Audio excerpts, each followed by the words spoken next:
Good morning, everyone. Can we please rise as the president of the Inkatha Freedom Party is coming in?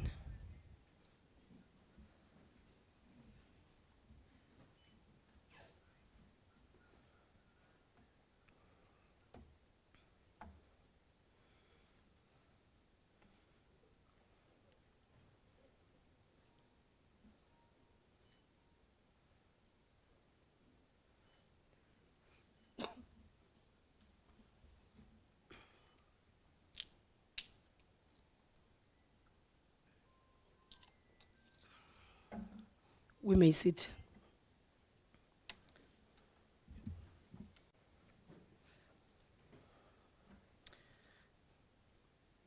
I will call Pastor Joy Ruben to come and open our summit with a prayer.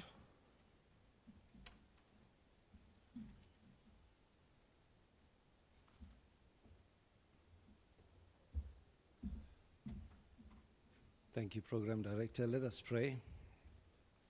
Our loving God and eternal Father, we are truly grateful and thankful this morning hour that we could gather in this fashion. Your word declares to us that we are able and we have the power to command this to be a blessed day. So therefore, Lord, with the power that is inside of us, we command that this day is a blessed day. We pray, Lord, that every desire will be met. We pray for your guidance, your leading of the Holy Spirit. We ask, Lord, this morning for divine wisdom from above. We thank you for those that have traveled. You have given them safe traveling. We pray, Lord, for this 2-day summit as we spend time speaking about matters that concerns us and our people. And therefore today, by your power, we declare this summit in the name of Jesus to be opened. And that, Lord, Father, that you will take preeminence. We pray over every speaker this morning. We pray over every participant. We pray over every discussion that will take forth. We ask this now in your name that has never failed us, with much thanksgiving in our hearts. And every child of God this morning can say, Amen.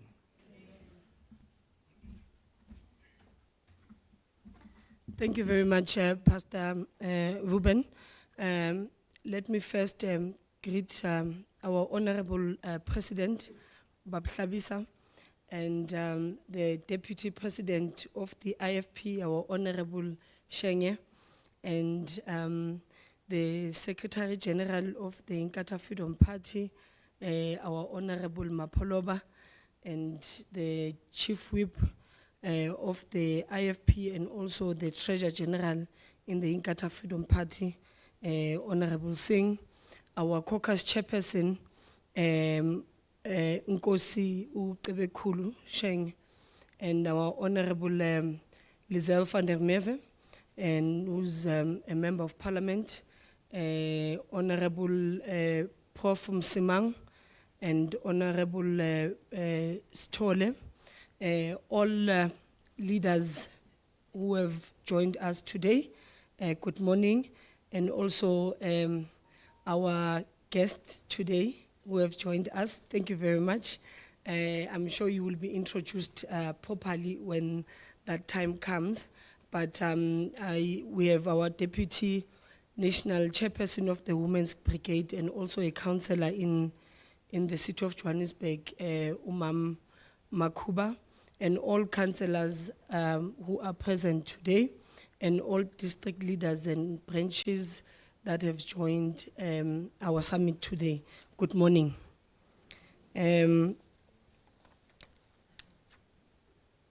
Usually, I don't like to start my day with apologies, dear President. Once you start your day apologizing, then you must know that you are going to apologize for the rest of the day. Especially when you are early, then it puts you in an inconvenient platform. But our apologies, sincere apologies that we have started late, not with the time that was stipulated in the program, but we had to sort out some other challenges before we start so that we have a proper summit. And also we have Honorable Mamhlengwa and Honorable Nkwanyana from the KZN legislature. If they can, they will join us later, but Mam Nkwanyana is not feeling well, so she's taken to the doctor. And also the Honorable Lamini, the provincial chairperson of Gauteng, he is joining the premier at George Koch. So after they are done there, he will immediately come and join us.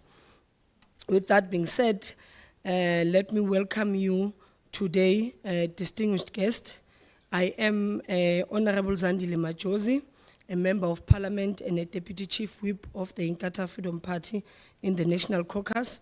I welcome you all to our summit today and everyone joining us on the live stream in different sessions and together with panelists that are seasoned in their respective fields. We will discuss the National Health Insurance Bill. My task before you is quite short and simple. It is simply to welcome you and shed light on some crucial housekeeping rules. Please note that as we are currently experiencing stage 6 load shedding, which is it's our normal day-to-day thing that we go through every day. There will be a short outages of about 45 seconds where the electricity switches off and back on, as it takes the generator about 45 seconds to restore power.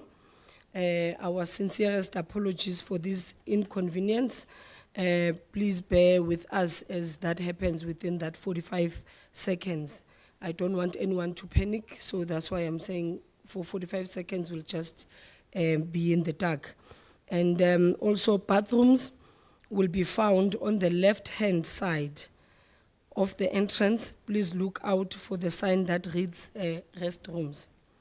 Please note the Wi-Fi password. I saw that young people already are connected, so they didn't even need our help. But since we've got PPTs, I'm not sure if you do know what is it. Yeah, those who are born before technology will accommodate you by giving you the Wi-Fi password, which is capital M. So you can write it down if capital M, 0, capital N for no, capital T for transport, capital E, and number 1. We request that your phones, please, can they remain on silent during sessions, as there will be live streaming in progress. Those who have those 300 rand phones, because it can't go on silent, can you please take out the battery so that you don't disturb the session? Also, please note that we will be providing light refreshments during our mid-morning tea break, and lunch will also be provided at Pancelos at the Pivot. Please do take note that we have our staff members that are on standby. They are right at the back to attend to any guests should they require such attention. Most importantly today, my task is to be your program director and to ensure that at the end of today, we should have a better understanding and actionable solutions to a number of pressing questions related to the National Health Insurance. As the program director, I would like to now call upon our Honorable Caucus Chairperson, Nkosi Cebekulu, to give us the remarks as his remarks as the chairperson of the Parliamentary Caucus. Thank you.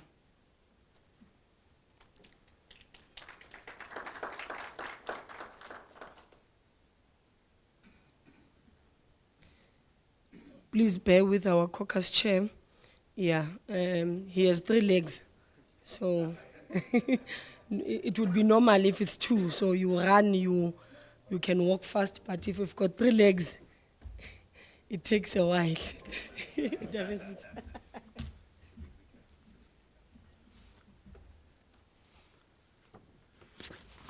Thank you, Program Director, Honorable Majosi, who is the Deputy Chief Whip of the caucus. Greetings to the Honorable President of the party, Honorable Hlabisa, to the Deputy President, Honorable Buthelezi, the Chief Whip, Honorable Singh SG, and all members of the caucus. Greetings to our guests who will be forming this panel in order to deal with the matters that Honorable Majosi has just raised. My greetings then to our esteemed guests, our members of the media, our support staff, and Africans throughout the country who are joining us through our live streaming platform. As introduced, I am Cebe Khulu, Chairperson of the caucus, IFP in Parliament. We are nearing 3 decades since democracy, and during this period, South Africa has found itself faced with numerous challenges ranging from economic stagnation to high levels of what has since seemingly become our culture, which is corruption, crime, poverty, inequality, as well as everyday issues faced by ordinary citizens. Poor service delivery, should I say. The lack of service delivery in the country has manifested itself in countless ways, such as a lack of quality education, decent housing, proper sanitation facilities, and perhaps most importantly, the basic human rights, quality healthcare for our people. Our caucus has been extremely involved throughout the process of this NHI bill. We have offered wisdom and words of guidance, making recommendations where appropriate in the National Assembly and in the relevant committees. It is important to us as the IFP that our people, the average South African, understand what this bill means for them and the possible changes it shall bring.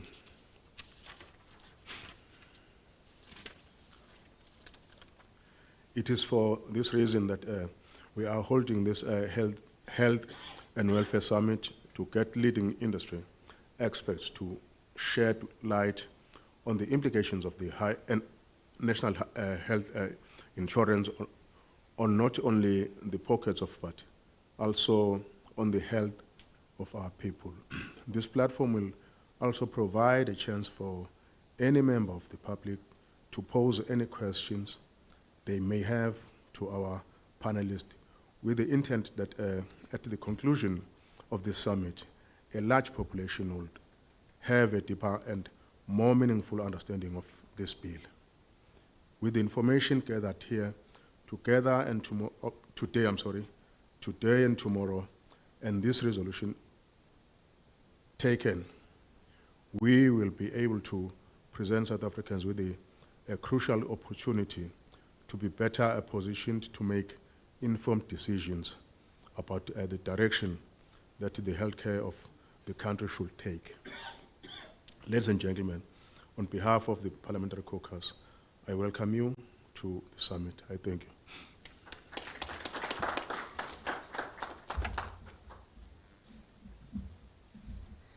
Thank you to our Honorable Cebe Khulu for the warm remarks.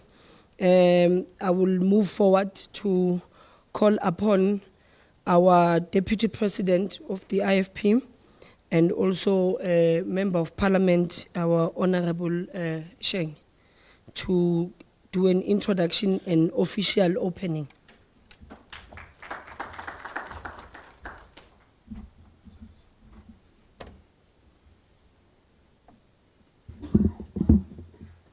Thank you very much, Program Director, our Deputy Chief Whip, His Excellency, the founder of this party, who is a caucus leader in absentia. In fact, he's the one that could be doing what I'm going to do now. But since we all know that he's got so much on his shoulders and he can't be everywhere at the same time, so he couldn't make it to come up to Gauteng. Our president, Bulawayo, the IFP president who's amongst us, Honorable Hlabisa, our caucus chair, Nkosi Cebekhulu, our chief whip, Honorable Singh, all members of our caucus present, in particular the Secretary General of the IFP, Fuze, and all our guests, greetings. A warm welcome to all of you present here today. Thank you to all our guests and partners who are the leaders, shape-shifters, experts and strategic thinkers who represent the health and welfare sectors in our country. Ladies and gentlemen, the topic that we are discussing, or rather we shall discuss during the course of this summit, is inextricably linked to the success and quote-unquote health status of our country. If we were to ask the healthcare practitioners present here today to give us a diagnostic on the health status of our nation, it will most certainly read something along the lines as critical and not very stable at the present. All sectors are near the brink of collapse, and interventions are urgently required to avert the total shutdown. Our country program director is bleeding jobs. We are shedding electricity and water, and we face a disastrous and a poorly managed cholera outbreak right here at the doorstep in Hammanskraal. Access to affordable, good, dignified health care for all seems impossible right now. Hence, the National Health Insurance has been given a go-ahead for national implementation. We'll of course unpack this at a later stage. But the question is, for how long can we allow the current government to run clinics and hospitals into the ground? How can we send our loved ones to government facilities that are falling apart and lacks the basic equipment to operate effectively? We are therefore convened to learn from the private sector as to what lessons we are able to implement into the national health care system. Social welfare and the safety net meant to safeguard our most vulnerable citizens, such as the elderly and indigent, now have to make sacrifices in grant funding to address yet another crisis of unemployment.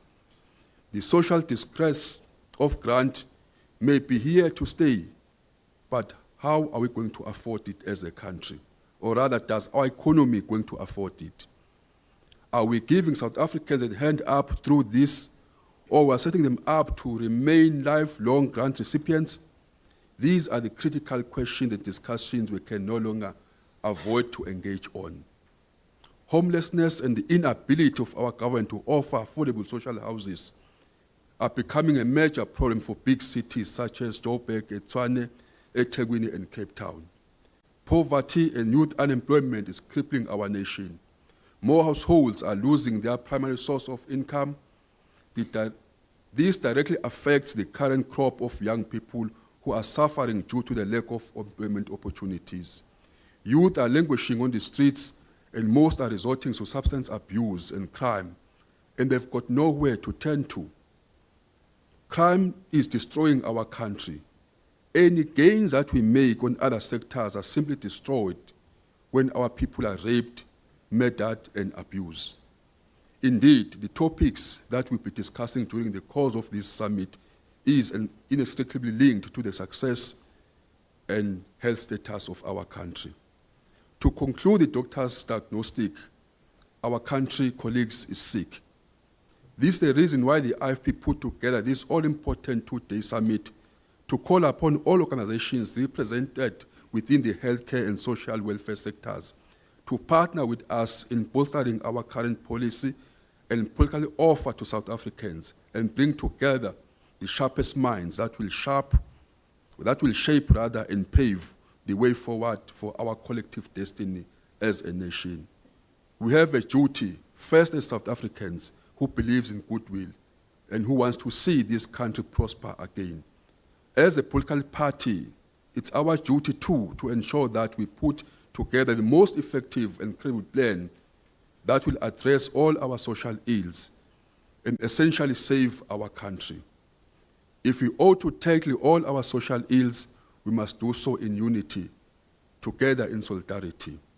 Colleagues, while we are focusing on the health and welfare in this summit, especially over the 2 days, we must remember that the good of the whole is dependent on every individual well-being.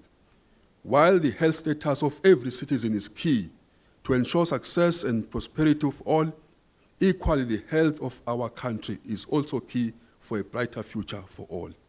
Distinguished guests and ladies, our country needs our skills and expertise. This platform is open for solutions. Together, let us put our minds to work for the greater good of our country and all its people. I therefore welcome all of you. Thank you.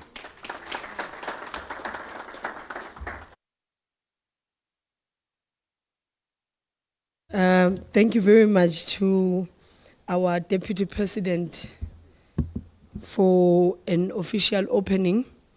I will also acknowledge, you see, I told you before I started that starting my day with apologies, which means I'm going to apologize the whole day. We apologize that we started our meeting before the two honorable members joined us.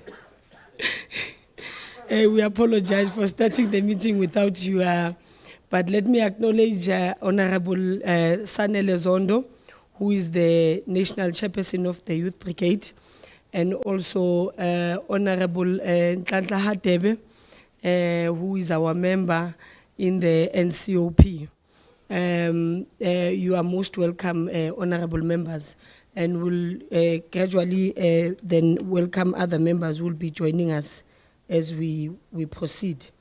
I will now give over to the Chief Whip of the IFP to give us a background to why a health and welfare summit. We must know why we are here, what is the importance, and how we are going to engage. Thank you.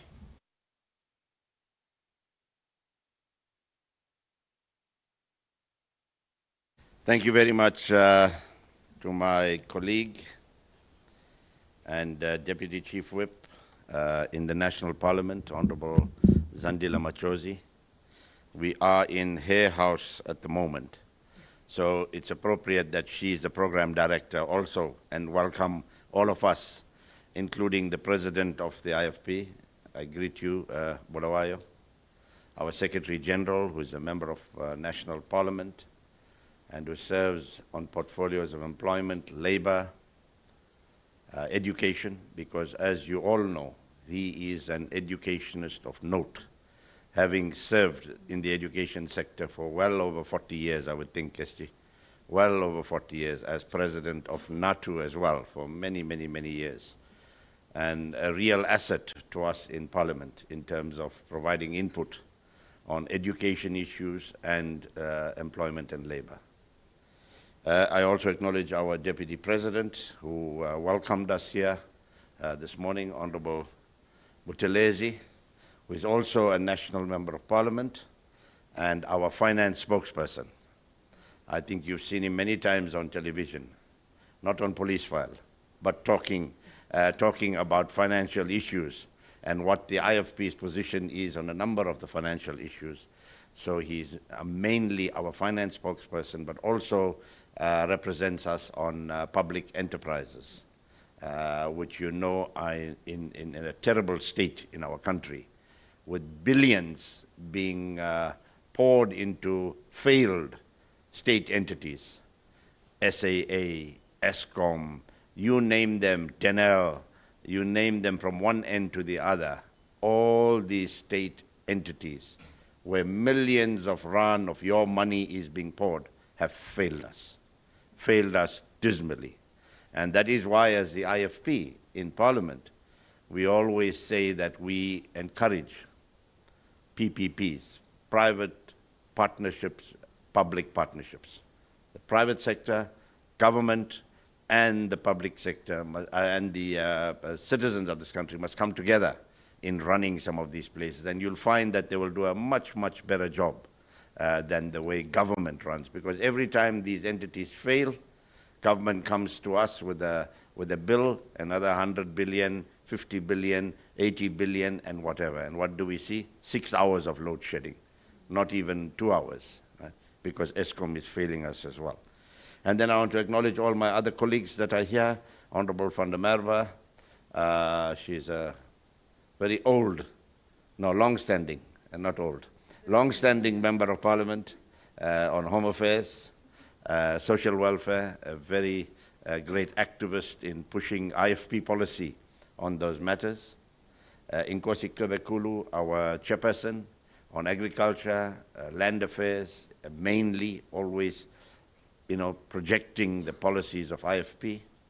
And then if I start from who I can see, then we've got Honorable Stoller there, who is also a homeboy. He's our transport fundi, serves on the Transport Committee and Tourism, and doing great work. Next to him is Professor Msimang, who serves on Justice Portfolio and Mineral and Energy. And then I can see Honorable Zondo. Honorable Zondo has just arrived. He is our Youth Brigade chairperson, besides being a Member of Parliament, also education and other portfolios. And then our Lone Ranger in the National Council of Provinces is Honorable Hatebe. That's one there. And I think why we have gathered here, especially to our panelists, is that Honorable Hatebe and the NCOP are going to receive the NHI after it has passed through the National Assembly. And President, the IFP objected to the passage of the bill in the National Assembly. Right? But as you know, the ruling party had the majority, and the bill was passed in the National Assembly. It's now referred to the NCOP. And that is why it's important for us to have this session. And from the NCOP, it'll go to the provinces of KwaZulu-Natal and everywhere else. And that's why it's important for us, as our Deputy President and others said, for us to listen to people involved in the industry, to listen to experts, so that we can inform ourselves and propose amendments to the legislation as we move forward. And the person who will do that for us is Honorable Hatebe. So the panelists must bear that in mind. Perhaps today you can't give us a clause by clause what we need to do, but please feel free. If you think any sections of the legislation should be amended to make it more acceptable to all South Africans, then please use this opportunity. And I'm even speaking to those that are on the platforms that are joining us. We are on Zoom, we are on YouTube and other platforms. Please write to us and let us know what you feel about it. Now, one of the things about public hearings, the NHI bill has gone through public hearings for a long time. But by and large, we attend these public hearings. You find them being, those participants who are there are pushed in a certain direction. And they all come there and say, we agree. What you're agreeing to, you don't know. Right? I know it happened with the expropriation of land, the Section 25. I attended many of those hearings, including Nkosi Kebekulu. And those in red came there by their numbers, just saying, we agree, we agree, we agree, we agree. And when the committee sits with these bills, they say, but 10,000 people agreed and 200 said no, so we must listen to the 10,000. They get pushed into a particular direction. So here we want to inform ourselves, and we are delighted, Caucus Chair and Mr. President, that we've got an expert panel that's coming on. Today they will be introduced by Honorable van der Merwe, who will be the moderator of this session. Later on this afternoon, we've got the Deputy Director General of Health, Dr. Nicholas Crisp, and he will obviously tell us what's good in the bill. We will try and point out what needs to be amended in the bill. Then we've got Dr. Katlego Motudi, the Managing Director of the Board of Healthcare Funders of Southern Africa, who's agreed. He's been speaking to us this afternoon. Then we've got a representative from the South African Medical Association that are coming through. And then tomorrow we've got a lady, Dr. Kuvadia, who's unfortunately in London or flying back now. She will join us in a just a discussion tomorrow so that we have, all the views.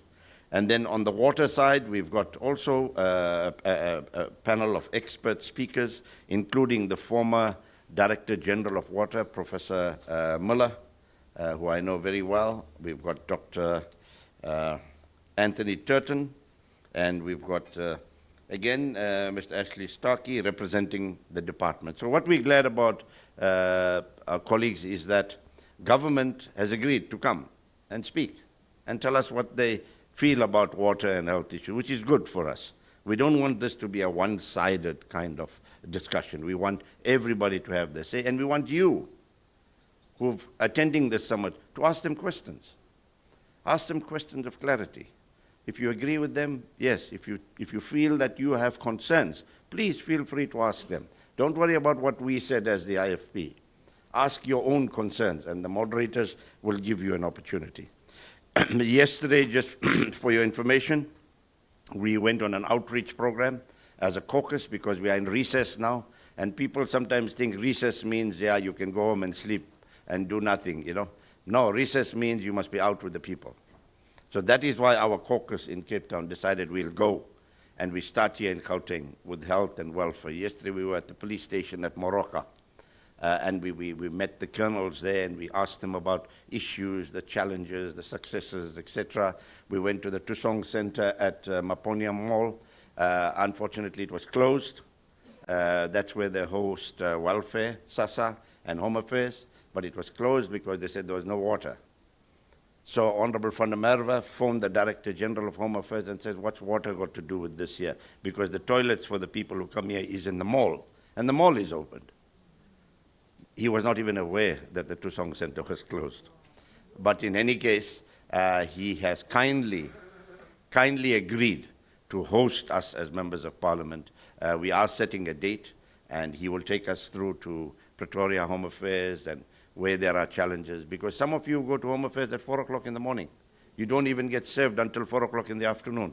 You have to come back the next day. Same thing happens with welfare, collecting pensions. Over 20 million people are collecting pensions and grants, but they have to stand in long queues and all sorts of things.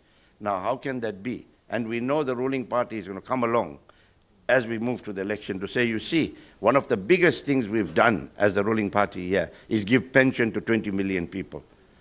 That's what they're going to say, and people will buy that. But what kind of service are they offering? So on Sunday, the team is going to Hammanskraal, driving up there to meet residents with our MMC from Swana, to meet residents, to find out, the issues that they have and the challenges with regard to water. But this is not the only province that we'll be visiting. We're going to be visiting other provinces, Mpumalanga and the other provinces. We're looking at border management issues, where trucks have to park for long hours at the borders and they can't come through. How are the borders being managed? We're going to look at crime. We're going to look at all of these issues and listen to people on the ground. So you'll hear us going to other areas. So that's what the IFP is going to be doing. We're also very pleased and delighted that we've got colleagues from the Republic of China, Taiwan, joining us.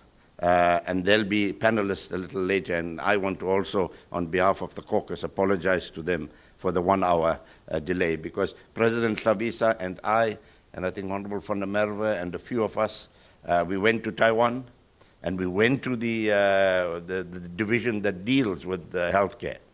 And we learned a lot from them. So let them share their experiences with us as well, just to tell us what they feel. But the last thing I want to say is that I trust that all of you will be active participants, and thank you for being here. You'll be active participants. Ask the questions. The moderators will give you a chance to ask the searching questions, because the answers and your questions will enrich us to represent you better. In fact, in 2024, we want to represent you not only just as members of Parliament, but members of the Cabinet of South Africa. Yes. Because I think as IFP and the leadership we have capable leaders to sit in that government and take decisions that will benefit the people and not benefit people who are lining their pockets. And you know who's lining their pockets every day. So the last thing I'd like to do, with your permission, on the next item, Honorable Deputy Chief Whip, is just play a short video.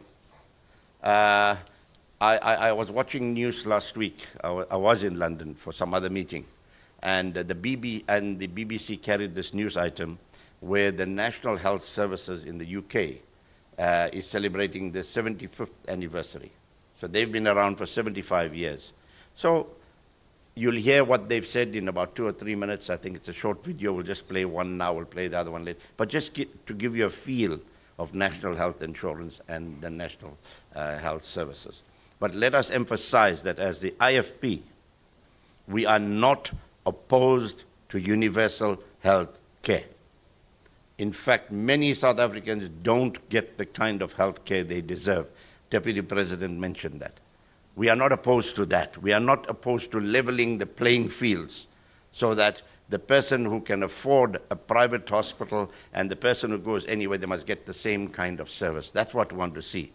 But the question is, can this government, in the way they frame this legislation and in the way they want to govern and manage healthcare in South Africa with trillions of rand that will come in, can they do it? Do we need more checks and balances to come into play? And that's what we are going to be looking at, the checks and balances and the addition and subtractions in the current legislation. So thank you very, very much. We'll just play the video and then I'll hand over to you. Thank you very much. The first line of the NHS Constitution says that it belongs to the people.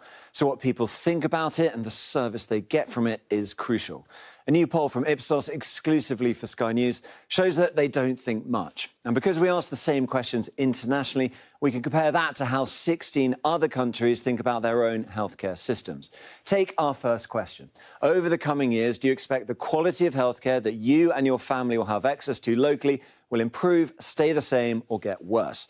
In the UK, almost half said they expect the NHS to get worse over the coming years. Only the French and Hungarian publics were more pessimistic. Compare that to Australia, where 29% thought it would get worse, or Japan, right down at the bottom, where it was only 14%. And when we asked people whether they thought their health service was overstretched, 83% of the British public thought it was. That's the highest of any country we asked.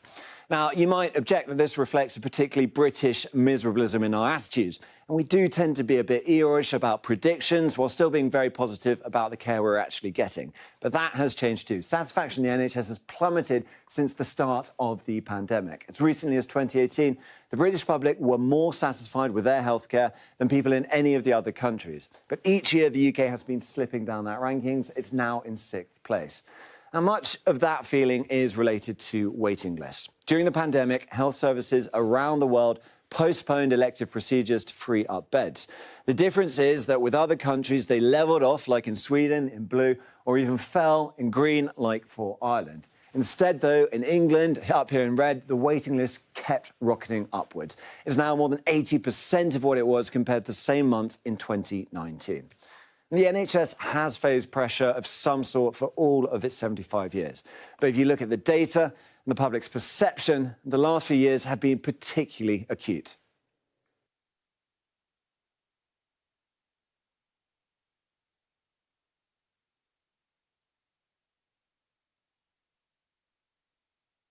Thank you to our Chief Whip for giving us the background and also about the outreach. It was really, it pained us as members of parliament to see that Home Affairs, Labour, Social Development and NYDA were closed. Imagine people who had to be burying people this weekend, which means they couldn't even get their death certificates because of offices being closed. So these are the situations we are facing. The Chief Whip touched the issue of the infrastructure. I mean, in Northwest, in that hospital, they had to put infants in boxes as incubators. And yet we say we are ready to enroll the NHI. We must be realistic in terms of the infrastructure. most importantly in terms of the management of funds. We had a pandemic 2020, 2021 to mid-2022. Funds disappeared. There's no accountability, there is no monitoring, yet we are expected that we must then give the same government funds that they must manage of the national health insurance. It's really not realistic, but those are the issues that we'll be looking at today, so that when you engage, you are well aware of what is happening, and all of you are aware. I mean, 500 billion was gone in less than 6 months. And how do you explain that? Where has it been? And the Minister of Finance comes and explains something that is confusing, but it does not have an accountability that the people who were accountable for these funds, what happened? And nothing happens to them. They just recycle people. So we don't want that to happen to NHI. And now I am going to give over to Honorable van der Merwe, who is going to be our moderator. And as we are going along, they are giving us more information on NHI and how is it going to help us and what are the disadvantages. We'll listen to that, and I'm going to be part of the panel as well, because my seat now is right there. I'm giving it over to you. It's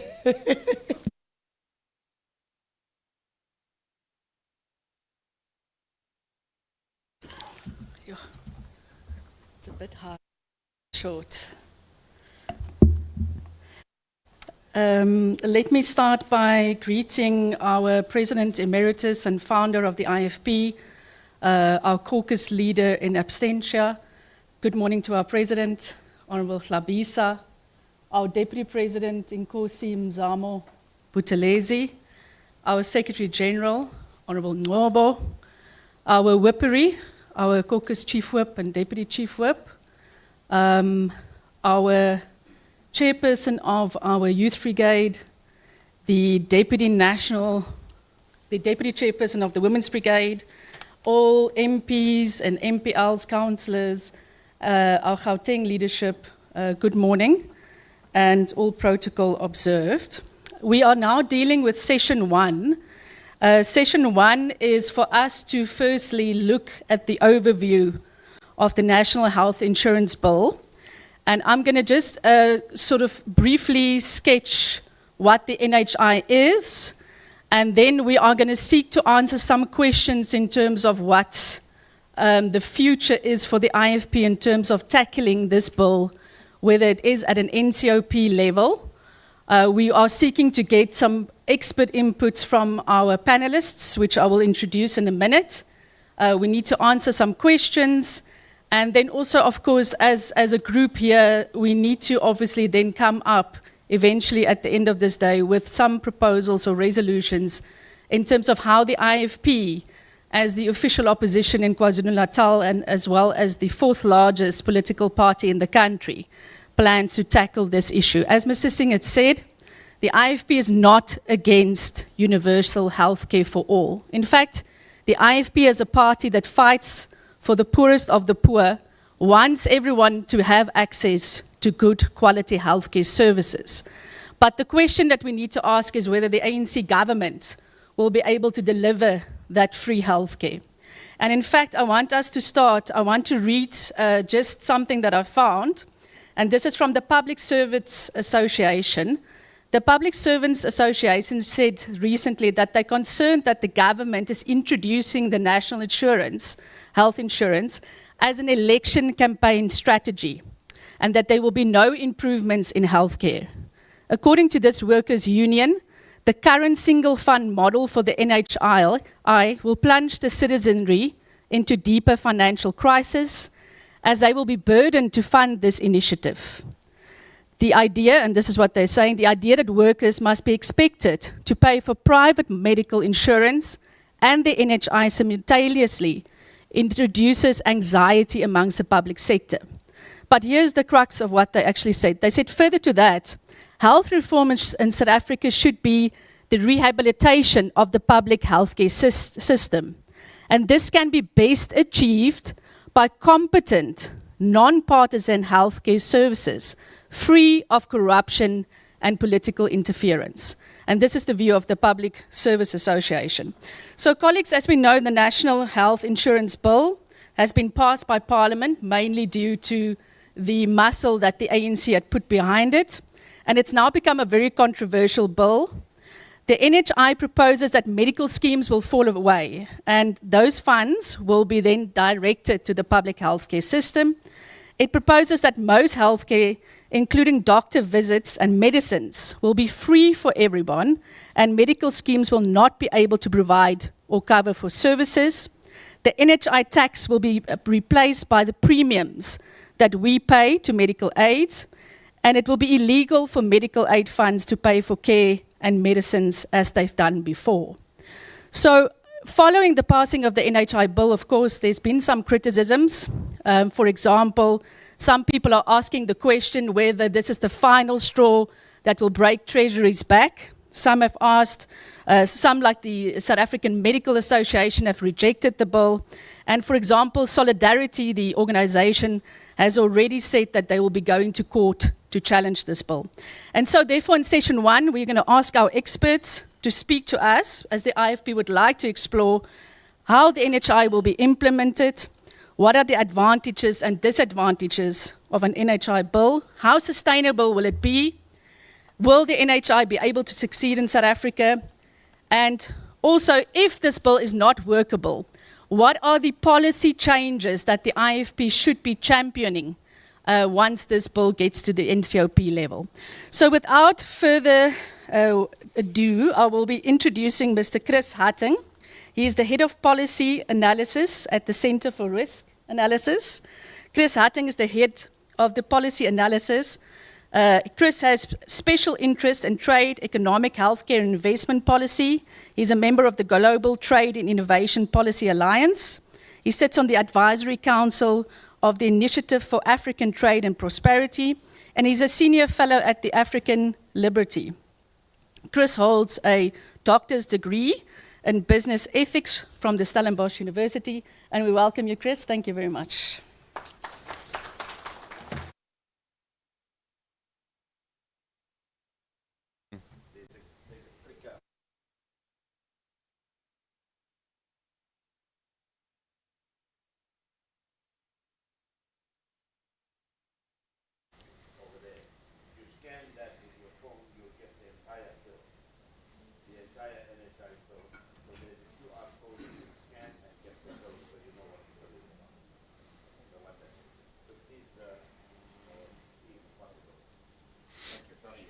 No, thank you. Thanks.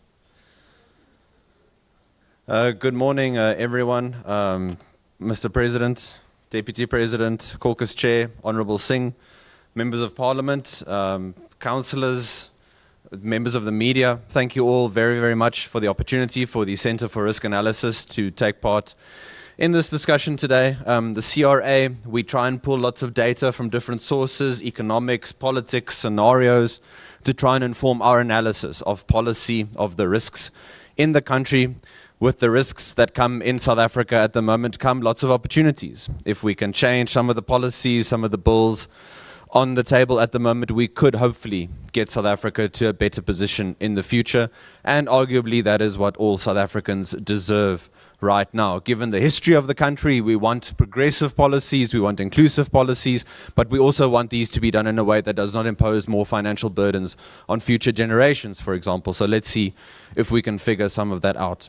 In my presentation today, the reason we chose this particular cover image is in the context of an election next year, a period of uncertainty for many South Africans, asking questions about whether the current ruling party is really the best party to lead them into the future, looking for other parties to offer solutions and ideas.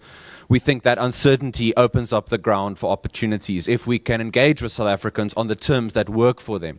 if we engage with them on what is important to them, not just speaking to them, but rather talking with them and getting back from them what they need from their politicians and from the government at large. We're going to start then just with setting the stage in terms of healthcare. Also, I don't want to talk about only healthcare, but in the wider context of the economy and society. Things are linked.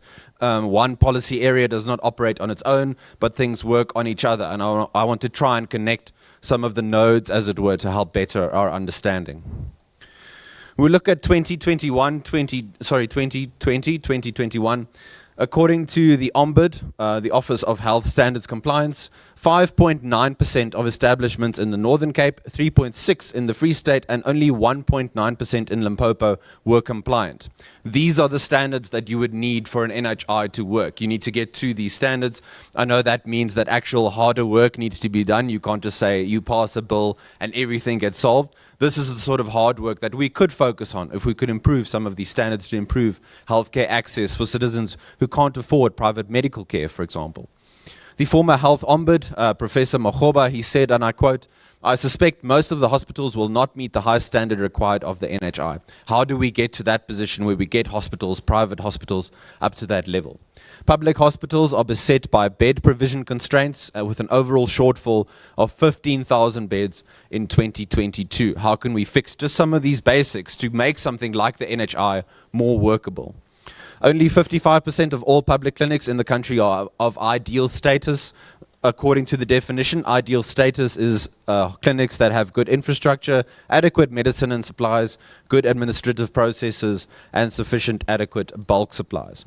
Unfortunately, the disproportionality of South Africa's healthcare most negatively impacts lower to middle income South Africans, the overwhelming majority of whom are black South Africans, and standards there are even lower in more rural provinces, where only 23% in the Eastern Cape, 35% in Limpopo, and 22% have that ideal status level. How do we get more of them onto that level?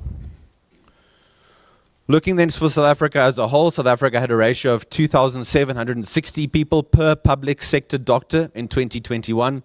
Brazil had an average of 434, China 329, France 297, Botswana 1,200, and Italy 250. You want that proportion to be lower, the number of people to doctor, to medical professional. That also lowers the burden on medical professionals. We can't just tell medical professionals we expect them to work 24/7. We need to handle how we balance the psychological impacts that they have to deal with as well on a day-to-day basis.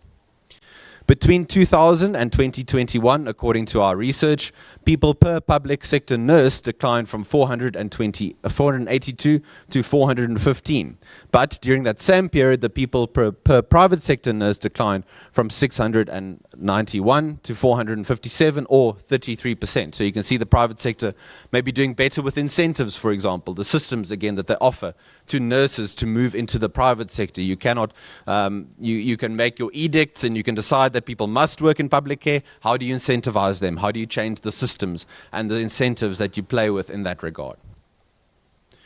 Looking at the money question for the NHI, that is of course of big consideration, but I also want to turn some of the focus away from that, and let's assume that we have money to run an NHI. Assume that ideal world, that we've got between 5 and 8% growth. Assume that we've got 3% unemployment, as maybe we get told in the State of the Nation address is the sort of ideal nation, but that isn't the case on the ground. Assume you've got the money for that sort of thing to run that. I want to talk a bit about incentives and signals that we send. In the context, especially of South Africa at the moment, a global context of lower economic growth and high inflation, if you look at some of the foreign policy noises we've been making, some of those connections are on incentives. What are we telling healthcare professionals here about working in South Africa? Are we making things more uncertain for them? Are we increasing the possibility maybe that they look elsewhere to go and work? Let's assume everyone agrees with the NHI in principle. Are we setting the stage in a good way with communicating with some of the provisions in the bill that people will want to remain and work in South Africa? Or are we increasing the possibility of uncertainty and anxiety? To have money is one thing, but talking about administrative capabilities. In the public sector, do we have those capabilities of sufficient standard that you could administer something like an NHI? And again, this is not to say that the private sector has the panacea or has all the solutions for healthcare problems in the country. The Health Market Inquiry made a lot of recommendations in this regard to improving private sector care. But are we asking the questions about how we up administrative capabilities in the public sector, for example? That could be one area to change in the NHI bill. Talking about skills in the Department of Health, also in provincial health departments, very good people trying to do very good work with limited resources. Are we giving them the right sort of systems? Are there the right incentives? Are they in the right systems, in the right context, that they can do the best work possible? Talking about systems and incentives and state capture. This big question for many analysts and South Africans feeling that state capture almost happened out of nowhere. I would argue it was the necessary consequence of the chosen ideas and policies of the ruling party. It wasn't an accident. Have we changed those systems and incentives in a way that ensures that doesn't happen again? Chief Justice Zondo very recently came out with his frustrations towards the majority party in Parliament, asking if state capture happens again, in his view, maybe that wouldn't be blocked again. What, in our view, as members of Parliament, as citizens, as members of organizations and civil society, has the burden of proof been sufficiently lifted to think those incentives that gave rise to state capture won't happen again in a sort of NHI system? Having access to that much money, those resources, what are the checks and balances? What are the administrative powers given to the Minister of Health, for example?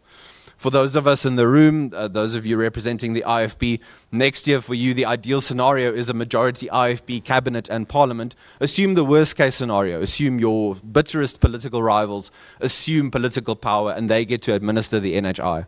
What checks and balances are there on them to ensure they don't abuse the kind of resources that they would have access to as part of an NHI system? How do we ensure that that kind of thing doesn't happen and that the money is spent in a transparent and clear way? Looking for you in terms of some indicators for general practitioners and specialists. You can see over time in South Africa, some of the data that we have pulled, you can see the steady stagnation of specialists in South Africa remaining consistent, indicated by the orange bars from 2000 to 2021. You can see an increase in the number of public sector general practitioners, so credit to be given there. But in the context of a growing population, how can we increase this even more? To increase both the general practitioners, but also the specialists. We can say we've got money for an NHI, maybe, for example, through higher taxes, but do we have people with the skills who can work as medical professionals in the public healthcare sector? How can we incentivize them to move from the private sector to the public sector? Looking at total registered medical students, how do we fix this particular bottleneck? You can see how it has fluctuated over time, but also how it has remained consistent with the number, but the year-on-year change has fluctuated quite significantly. So how do we address this? You need people to work in public facilities. You need them to administer the plans, the grand ideas that are being proposed. How do we get them to work in that public sector to make sure that we've got the pipeline of medical students coming through? How can we fix the allocation of medical students per province, for example? If you get some of these basics right, you in essence then get an NHI going. You see, you don't just focus on the term NHI, you do the work of getting an NHI going if you can get some of these basic things right, as an example. Looking at the wider context for South Africa, so as I mentioned, not just to focus on healthcare, but the wider economy, let's talk about the signals and the incentives that we send out into the world. If you look at gross fixed capital formation in South Africa, this is from 2007 to 2022, from a high of about 22% to just over 14% in 2022. Why is gross fixed capital formation important? The sort of hard sinking of capital into a country, the sinking of mine shafts, building roads and bridges, building factories and hospitals. You need that capital to implement all of these ideas that one has in your proposals and in your bills, for example. How do you incentivize that the capital will form in South Africa versus maybe going elsewhere? Maybe other countries are offering better incentives, better conditions of safety and security, better tax incentives and subsidies.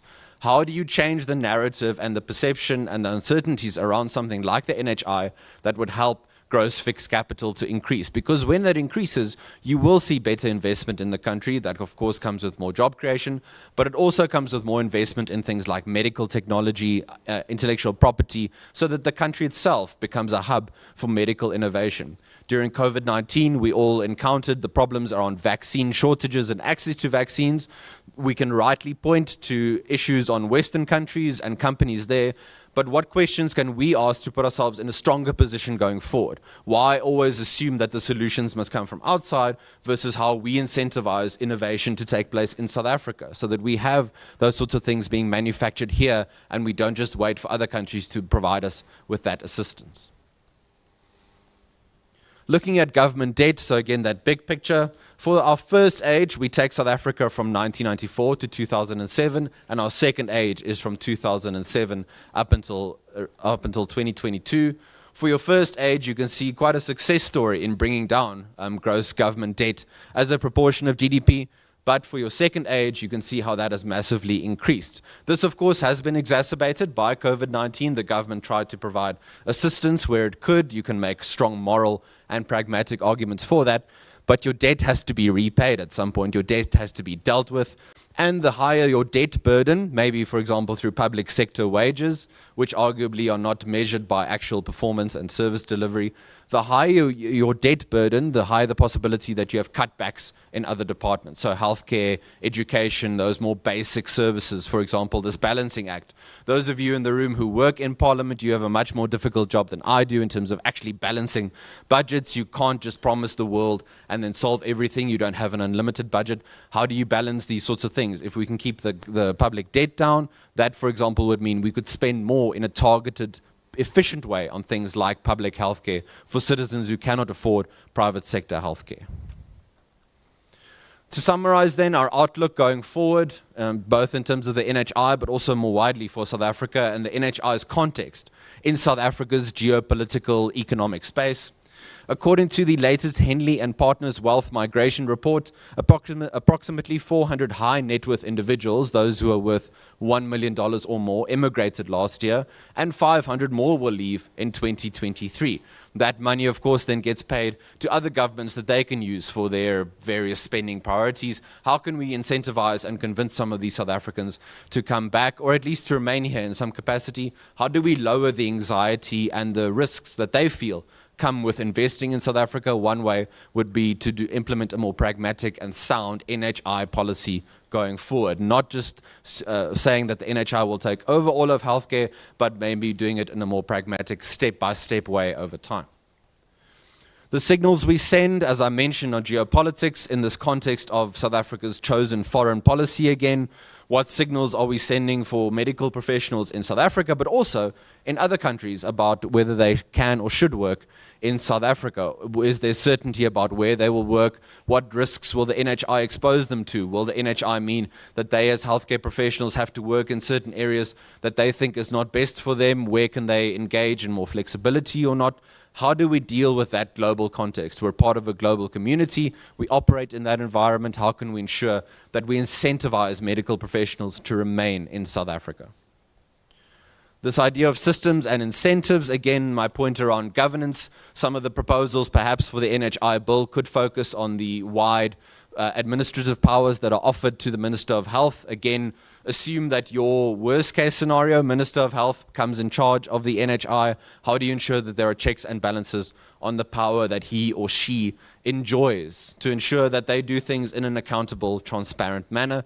And also for people working in the Department of Health, in the private sector, how do you incentivize them to stay in the country, to invest and to work with the government in a public-private partnership kind of manner?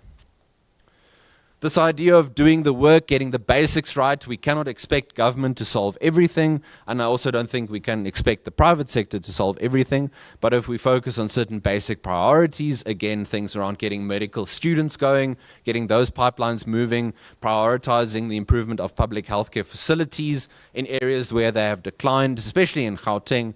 As I live here, those stories are more in one's face versus what might happen in other provinces. Can we get some of those basics right where through doing things on a more local or provincial level, we don't wait for things to be solved from a national level, we do things in a more ground up, ground level way versus waiting for everything to pass through Parliament, for example. And then finally, just this point around money not being a magic wand. So again, assume that we can hike taxes to 150%, assume the economy is growing between 5 to 8%, and you've got enough money to run an NHI. Do we have the processes in place? Do we have the systems and the incentives in place to ensure that something like this would work to the end that we all want, which is more quality care for more South Africans? We can't just say we want universal care. What about the quality of that care? Are we going to tell South Africans they're going to get universal health care, but then they don't actually get quality care in the long run? How do we hold ourselves to a higher standard? To not just say, let's get the money, that'll solve everything, but we actually want to do things in a way that South Africans see the benefit of the policies that we propose. Just to conclude, tomorrow morning, South Africa playing against the All Blacks in New Zealand.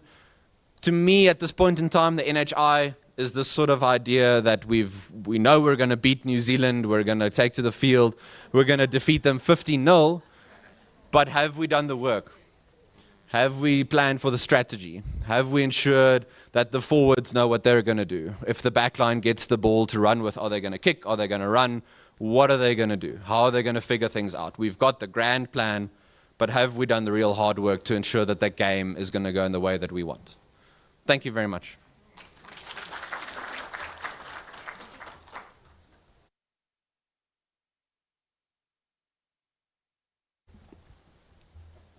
Baie dankie Chris, ons waardeer daai voorlegging. We'll be asking you questions in a little bit.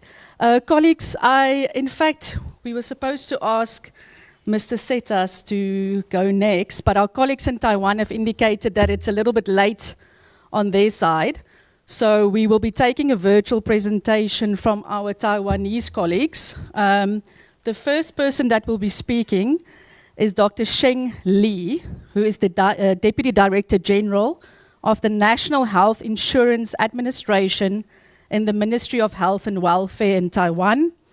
Dr. Li is currently a professor at the National Yang Ming University, a convener and supervisor at the Healthcare Division, a counselor at the Department of Health, a manager, a deputy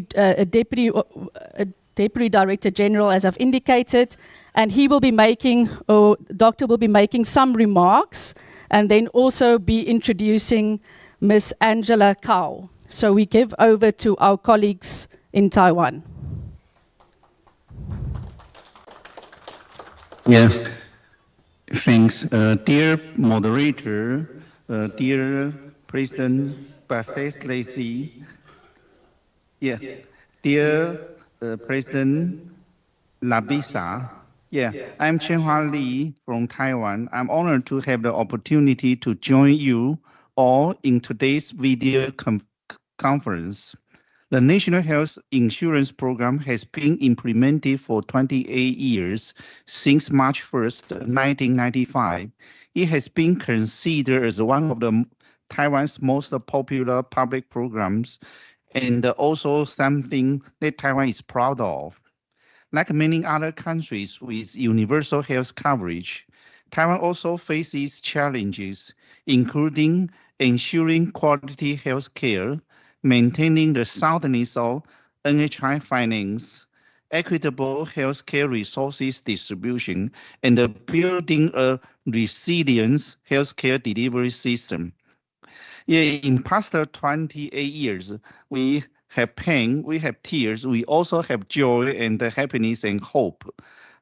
Today, I will happy to share our experience with you, and my colleague Angela Gao will give you a short briefing, and then I invite your comments or raise any kind of question. Angela Gao. Thank you. Good morning, everyone. My name is Angela.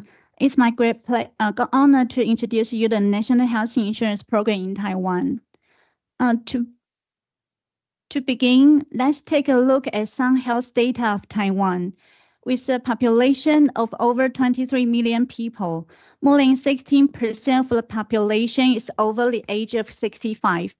As of 2021, the GDP per capita exceeded $33,000, and the national health expenditure was 6.69% of the GDP. Life expectancy stands at 84.7 years for females and 78.1 years for males. Taiwan's health system is mainly dominated by the private sector. Hospitals follow the closed staff model, with physicians primarily salaried by the hospital. There is no gatekeeper system in place to screen patients. They can visit any clinic or hospitals without a referral. Healthcare services in Taiwan are usually provided in a timely manner, and waiting times are negligible. The NHI program was launched on March 1st, 1995. However, it didn't get started from scratch. Rather, it started out with a pretty good infrastructure. Before the NHI program started, there were several social insurance programs, such as labor insurance, government employees insurance, and farmers insurance. What we did was to take out the health insurance components of those social insurance and put them into the National Health Insurance Program, and then extend it to cover those 41% of the population still left out. Since its established, the NHI has provided comprehensive health protection to Taiwan's citizens and international residents. In addition, the second generation NHI was launched on January 1st, 2013 to enhance the quality of healthcare and ensure the financial stability. Here are the main features of the NHI. Firstly, it is a compulsory program that all residents must enroll. Our administration is the only agency authorized to manage the program.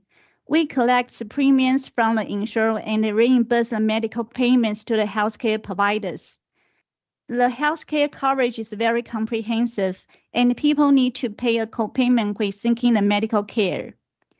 Though it is voluntary for healthcare providers to participate in this program, it is encouraging to see that more than 93% of the providers nationwide have contracted with the NHI. Providers are reimbursed according to the parole payment programs under the Global Budget Payment System.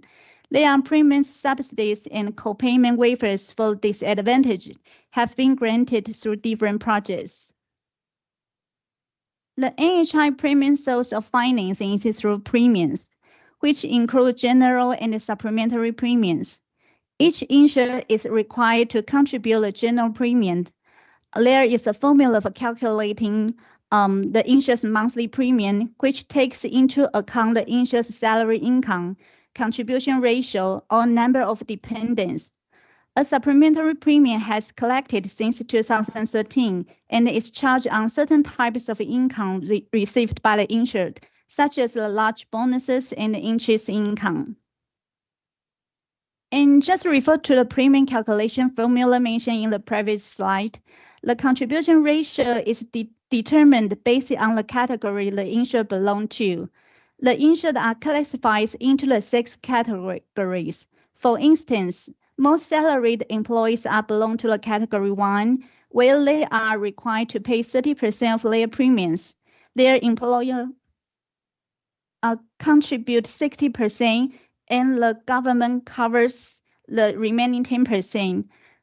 Additionally, low-income households, they are in the category 5 and they receive 100% premium subsidy from the government. While the NHI premiums are traditionally calculated based on salary income, the first decade of the 21st century saw a decline in salary income as a percentage of national income. As a result, premium growth lagged behind income growth and leading to the funding shortfalls.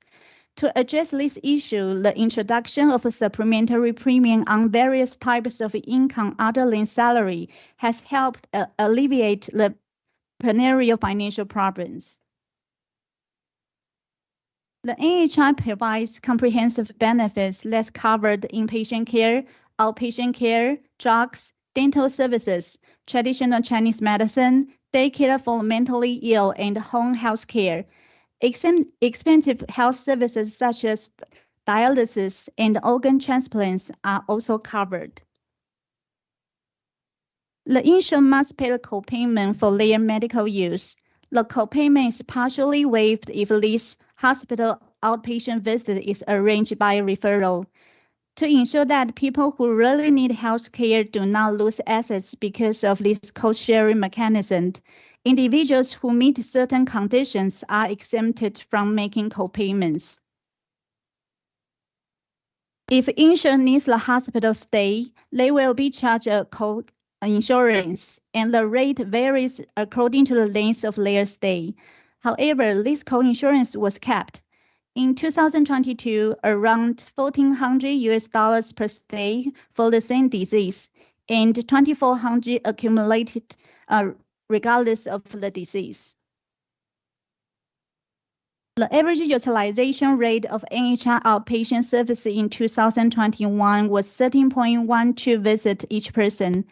Those include visits for the dental care and traditional Chinese medicine.